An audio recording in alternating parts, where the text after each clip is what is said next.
علی کوفے کے منبر پر خطبہ دے رہے تھے، ابن کوا کھڑا ہو گیا، شواہد التنزیل علامہ حافظ حسکانی حنفی، شیعہ عالم نہیں ہے، حنفی اسکول آف تھاٹ سے تعلق رکھتے ہیں، شیخ سلیمان حسکانی حنفی المذہب بزرگ ہیں، ان کی کتاب شواہد التنزیل، اس میں انہوں نے اس واقعے کو لکھا کہ امیر المومنین کوفے کے منبر پہ خطبہ دے رہے تھے، اتنے میں ایک شخص ابن کوا اٹھ کے کھڑا ہو گیا اور کہا یا علی ذرا یہ تو بتائیے کیا قرآن میں آپ کی شان میں کوئی آیت ہے؟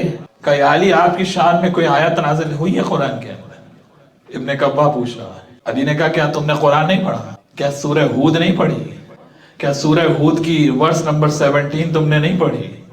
کہ کیا علی کیا اعلان ہے اس کے اندر؟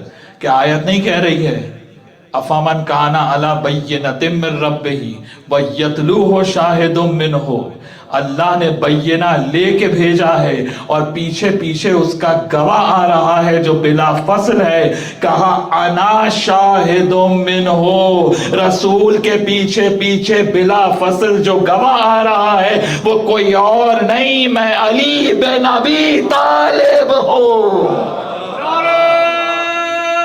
میں علی ہوں۔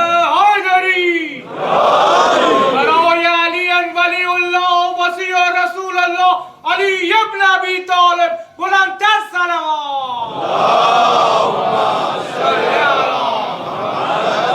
اور یہی سبب ہے کہ جب مولا علی کوفے کے منبر پر تھے تو ایک شخص نے پوچھا کہ یا علی آپ کی سب سے بڑی فضیلت کون سی؟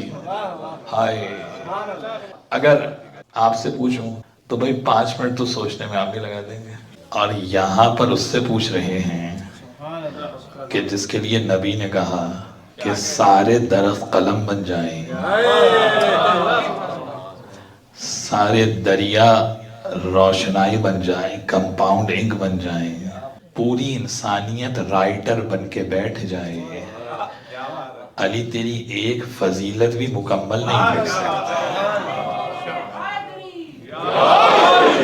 اس فضیلت کے دریا میں علی کو دیکھنا ہے، اس میں سے سب سے بڑی فضیلت کو انتخاب کرنا ہے، پھر بتانا ہے۔ یعنی آدم سے لے کے عیسیٰ تک ہر نبی سے علی پہلے اپنا تقابل دیکھیں گے، اس کے بعد کہیں گے کہ بھائی میری سب سے بڑی فضیلت یہ ہے، لیکن علی نے 1 سیکنڈ کے بھی 1000ویں حصے میں جواب دے دیا۔ کیا میری سب سے بڑی فضیلت سننا چاہتے ہو؟ کہ میری سب سے بڑی فضیلت قرآن میں یہ ہے کہ اللہ نے مجھے محمد مصطفیٰ کی رسالت کا گواہ بنایا ہے۔